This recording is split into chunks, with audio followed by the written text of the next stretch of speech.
दोस्तों, गुलामगिरी महात्मा ज्योतिबा फूले जी का पुस्तक है। महात्मा फूले ने कहा था जी कि विद्या बिन मति गई। और दोस्तों, इसमें परिच्छेद नंबर 11 है। 10 परिच्छेद हम आपको पहले ही बता चुके हैं, ये 11वां परिच्छेद है। परिच्छेद नंबर 11, पुराण सुनाना, झगड़ाखोरी का परिणाम, शूद्र संस्थानिक, कुलकर्णी, सरस्वती की प्रार्थना, जप अनुष्ठान, देवस्थान, दक्षिणा, बड़े कुल नामों की सभाएं आदि के संबंध में है।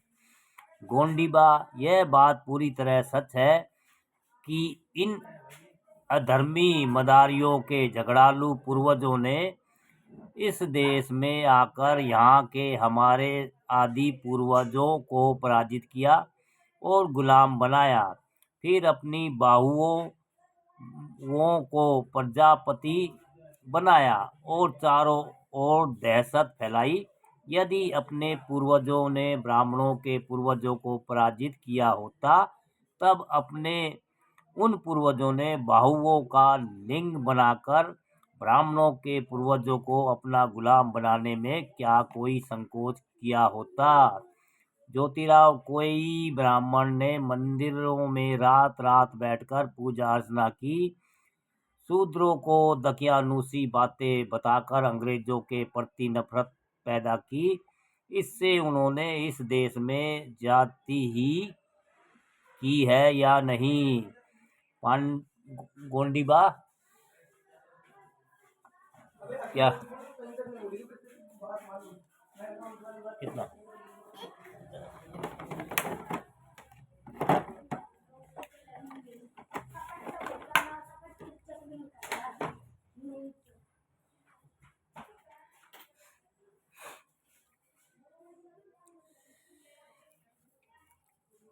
गोंडीबा, हाँ, आपका कहना सही है। आज तक जो अत्याचार हुए हैं, ब्राह्मण पुरोहितों द्वारा ही हुए हैं। देखिए, उमा जी रामोसी का नाम नहीं है, जबकि काले पानी की सजा भोगने वाले गोंडोपंत नाम के एक ब्राह्मण का नाम आता है। उसी प्रकार कल परसों के चपाती संग्राम में परदेसी ब्राह्मण पांडे कोकण का नाना तो तातिया तोपे आदि कई देशस्थ ब्राह्मणों के ही नाम मिलते हैं। ज्योतिराव, लेकिन उसी समय शूद्र संस्थानिक शिंदे, होलकर आदि लोग नाना फडणवीस के कुछ हद तक सेवक की हैसियत से संबंधित थे। उन्होंने उन मनमानी करने वालों की कुछ भी परवाह नहीं की और उस मुसीबत में हमारी अंग्रेज सरकार की कितनी सहायता की। लेकिन छोड़ दीजिए इन बातों को। हमारी सरकार को ब्राह्मणों की उस धींगा मस्ती को तहस नहस करने के लिए कर्ज भी उठाना पड़ा होगा और उस कर्ज के बोझ को चुकाने के लिए पहल पार्वती जैसे संस्था की आय को हाथ लगाने की बजाय हमारी सरकार ने नए करों का बोझ किस पर डाल दिया? अपराधी कौन है? सरकार द्वारा इसकी पहल किए बगैर ही सारी जनता पर कर लगाना ठीक नहीं था, किंतु यह कर बेचारे शूद्रों से वसूल करने का काम किस सोपान, इस पर भी विचार करना जरूरी है। ब्राह्मण लोग अंदर ही अंदर शूद्र संस्थानिकों से इसलिए जले भुने बैठे थे क्योंकि उनकी जाति के नाना फडणवीस को उचित समय पर मदद नहीं की, जिसकी वजह से उसकी अंग्रेजों के साथ लड़ते हुए पराजय हुई। अंग्रेज सरकार ने उन लोगों के हाथ में कर वसूली का काम सौंप दिया जो शूद्र संस्थानिकों से पूरी तरह चिढ़े हुए थे। दिन में 3 बार स्नान करके मांगलिकता का ढिंढोरा पीटने वाले थे। धनलोलुप और ब्रह्मनिष्ठ ब्राह्मण कुलकर्णी थे। अरे उन कामचोर ग्राम राक्षसों को ब्राह्मण कर्मचारी, उन मूल ब्राह्मण राक्षसों ने जिस दिन से सरकारी काम की जिम्मेदारी दे दी, उस दिन से उन्होंने शूद्रों की कोई परवाह नहीं की। किसी समय मुस्लिम राजाओं ने गांव के सभी पक्षियों की गर्दनों को छुरी से काटकर उनको हलाल करने का हुक्म अपने जाति के मौलानाओं को सौंप दिया था। लेकिन यदि उनकी तुलना की जाए तो स्पष्ट रूप से पता चल जाएगा कि ब्राह्मण पंडितों ने अपनी कलम की नोक पर शूद्रों की गर्दन काटने में उस मौलाना को भी काफी पीछे छोड़ दिया है। काफी लोगों ने सरकार की बिना परवाह किए ब्राह्मणों को कलम कसाई की जो उपाधि दी है वह आज भी प्रचलित है, और अपनी मूर्ख सरकार उनका अन्य सभी कामगारों की तरह तबादला करने की बजाय उनकी सिर्फ स्वीकृति लेकर अज्ञानी लोगों पर टैक्स मुकर्रर करने के लिए नोटिस तैयार करती है। बाद में उसी कुलकर्णी को सभी शूद्र किसानों के घर घर जाकर नोटिस बांटने का काम दिया जाता है। बाद में उन नोटिसों को घर घर पहुंचाने पर उनसे मिलने वाले कुलकर्णियों के सिर्फ कहने पर सरकार उनमें से कई नोटिसों को खारिज कर देती है और अनपढ़ लोगों का लगान बहाल कर देती है। अब इसको कहे भी क्या? गोंडीबा ऐसा करने से कुलकर्णियों को क्या लाभ होता होगा? ज्योतिराव उसने उन कुलकर्णियों को कुछ लाभ मिलता होगा या नहीं, यह तो वही लोग जानते हैं। वे उन पर अपना रुतबा जमाकर उनके कामों की उपेक्षा करते होंगे। बाद में उन्होंने शेष सभी काम बुगला भगत की तरह पूरी आत्मीयता से किया होगा। इसलिए सभी अनपढ़ छोटे बड़े लोगों ने और शंकराचार्य जैसे लोगों ने भी लक्ष्मी की इस प्रकार स्तुति की होगी कि यह हमारी सरकारी सरस्वती मैया, तू अपने कानून से रोकती है और लालच देने वालों को, और उसी तरह लाचार होकर लालच देने वालों को दंड देती है। इसलिए तू धन्य है। इसलिए कुछ लोगों ने इसके खिलाफ शोर शराबा मचाया। यदि यह बात सच है तो इसकी पूरी जांच पड़ताल करनी चाहिए और ऐसे हरामखोर कुलकर्णियों को किसी गधे पर बिठाकर उसको गांव के तमाम रास्तों में से घुमाने का काम अपनी सरकार का है।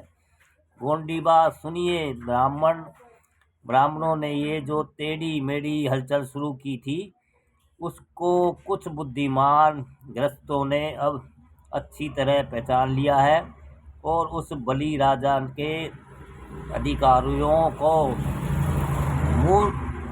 मुखियों की इस चालबाजी से अवगत कराया गया। फिर भी सरकार उन पहरेदारों की आंखों में धूल झोंककर ऐसे कमल कसाईयों को खुश करने में लगी हुई है। इसलिए आज के ब्राह्मणों में कई लोग ऐसे हैं जो शूद्रों के श्रम रूपी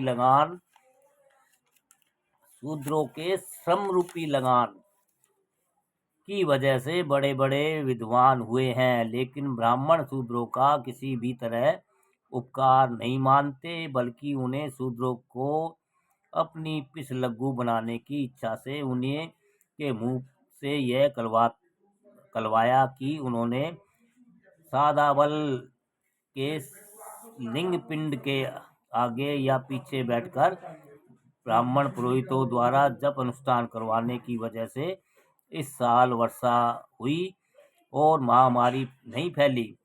अनुष्ठान के आखिरी दिन बैल बखड़ी पर भात भात का बलिराजा बनाकर सभी प्रकार के अज्ञानी लोगों को लंबी चौड़ी झूठी खबरें बताकर बड़ी बड़ी यात्राओं का आयोजन करवाया, ब्राह्मणों को भोजन कराया और बाद में जो खाना बचा उसमें से शूद्रों को भात रोटी या दाल का पानी ही परोसा गया। बाद में अपने प्रभाव जमाने के लिए उपदेश देने शुरू कर दिए। ज्योतिराव पाखंडी लोगों ने चावल के 4 दाने फेंक दिए और थू थू करके इकट्ठा किए। इस ब्राह्मण पुरोहितों ने यदि हर तरह का रुद्र नृत्य किया तब भी उनके द्वारा अपने अंग्रेज बहादुरों का प्रसाद देने की हिम्मत होगी। गोंडीबा बस रहने दीजिए, ज़्यादा कहने की ज़रूरत नहीं है। ज्योतिराव ठीक है, समझ अपनी अपनी, ख्याल अपना अपना, लेकिन आजकल के ब्राह्मण अपनी विद्या का और उससे संबंधित जप अनुष्ठानों का जितना चाहे प्रचार करे, कोई लाभ नहीं। लेकिन अपने मालिक के खानदान को सतारा के किले में कैद करके रखने वाले नमक हरामी ब्राह्मणों ने पार्वती जैसे कई संस्थाओं का निर्माण करके सभी जातियों के अंधे दुर्बल और लोगों की ओर तथा उनके बाल बच्चों की बिना परवाह किए अपनी जाति के मोटे मोटे ब्राह्मणों को हर दिन हर तरह का मीठा भोजन खिलाने की परंपरा शुरू की। लेकिन खेद इस बात का है कि ब्राह्मणों ने जो परंपराएं शुरू की है, अपने स्वार्थ के लिए सभी परंपराओं को अपनी सरकार ने अभी तक कायम रखा है। ऐसा लग करके उसने राजनीतिक को धब्बा लगा लिया है। इस खर्चे में ब्राह्मणों के अलावा किसी को भी फायदा नहीं है और ये लोग शूद्रदाताओं को अपने धर्म के गंदे पानी से अपने पांव धोकर वही पानी पिलाते हैं। ब्राह्मणों को शूद्रों के पसीने से पकने वाले रोटी नहीं खानी चाहिए। उन्हें ब्राह्मण सभा का आयोजन करके उनकी सहायता से इस पर नियंत्रण रखना चाहिए। लेकिन उन्होंने बड़े बड़े उपनामों की स्थापना करके उनके माध्यम से अपनी आंखों का मोतियाबिंद ठीक करना छोड़ दिया है और अज्ञानी लोगों को सरकार की आंखों के दोष दिखाने की कोशिश में लगे रहे। अब हमारे सभी शूद्रों की उस बलिराजा के साथ गहरी दोस्ती होनी चाहिए और उस बलिराजा के सहारे से ही उनकी गुलामी की जंजीरें टूटनी चाहिए।